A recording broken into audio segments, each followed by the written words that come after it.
यूथोपिया के अफार इलाके में हाईली गुब्बी ज्वालामुखी 23 नवंबर की सुबह फट गया। इससे आसपास के गांवों पर धूल की परत जम गई है। पिछले 12,000 सालों में हाईली गुब्बी ज्वालामुखी के विस्फोट का ये पहला मामला है। तो इसको लेकर भारत में मौसम विभाग का क्या कहना है?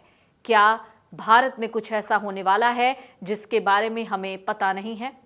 चलिए आपको बताते हैं इस ज्वालामुखी का भारत से कनेक्शन क्या है। दरअसल इस ज्वालामुखी के फटने से घना धुआं 14 किलोमीटर ऊंचाई तक आकाश में उठता दिखाई दिया। लेकिन इसे भारत से जोड़कर क्यों देख रहे हैं? ऐसा क्यों कहा जा रहा है कि यूथोपिया में फटे ज्वालामुखी की राख भारत पहुंच गई है?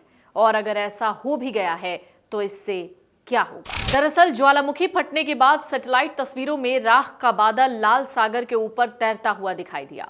स्थानीय मीडिया कह रही है कि इससे कोई हताहत नहीं हुआ है, लेकिन चेतावनी दी गई है कि राख स्थानीय पशुपालकों की आजीविका को प्रभावित कर सकती है। एक रिपोर्ट दावा करती है कि राख का बादल उत्तर भारत की ओर बढ़ सकता है। हाईली गुब्बी ज्वालामुखी क्षेत्र से गुजरात तक एक बड़ा राख का बादल दिखाई दे रहा है। ज्वालामुखी का विस्फोट तो थम गया है, लेकिन इस राख का बादल वायुमंडल में दिख रहा है और ये उठ चुका है।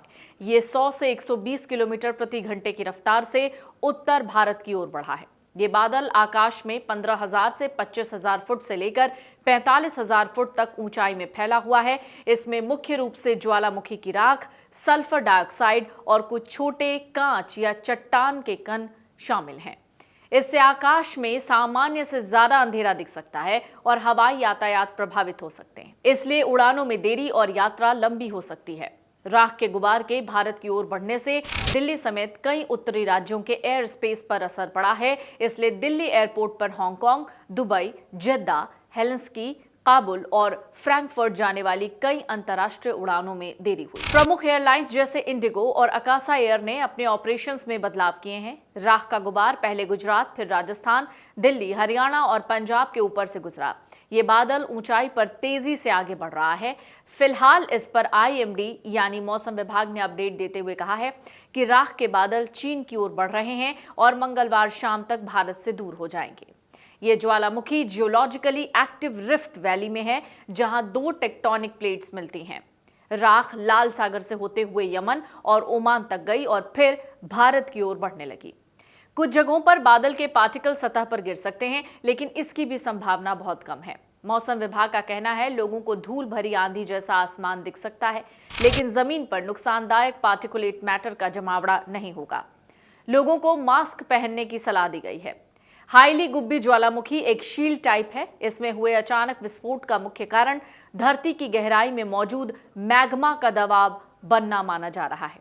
अफार रिफ्ट क्षेत्र लगातार फैल रहा है, जिससे जमीन के नीचे दरारें चौड़ी होती जा रही हैं और मैग्मा को सतह की ओर उठने का रास्ता मिलता है।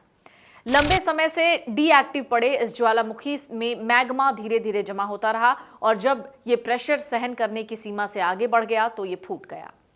प्लेटों के खिंचाव वाली गति, गैसों का बढ़ता दबाव और भूमिगत संरचना में बदलाव, ये सब मिलकर इस अचानक हुए फूट की वजह बने हैं। एक्सपर्ट कहते हैं ये घटना जो है वो रिफ्ट जोन की गहराई में चल रही टेक्टोनिक गतिविधियों का संकेत है, जो भविष्य में और बदलावों का कारण बन सकती है। वैज्ञानिक कहते हैं जलवायु परिवर्तन से ही ऐसे विस्फोट हो रहे हैं। तो आपको बता दें कि इस ज्वालामुखी के फटने से जिस तरह की खबरें आप इस वक्त पढ़ या सुन या देख रहे हैं, उसमें एक जो थोड़ी सी जानकारी है वो आपको होनी चाहिए। वो ये कि मौसम विभाग ने साफ कहा है कि इससे हो सकता है कि धूल भरी आंधी चले, लेकिन इससे कोई बहुत बड़ा और गहरा प्रभाव देखने को नहीं मिलेगा।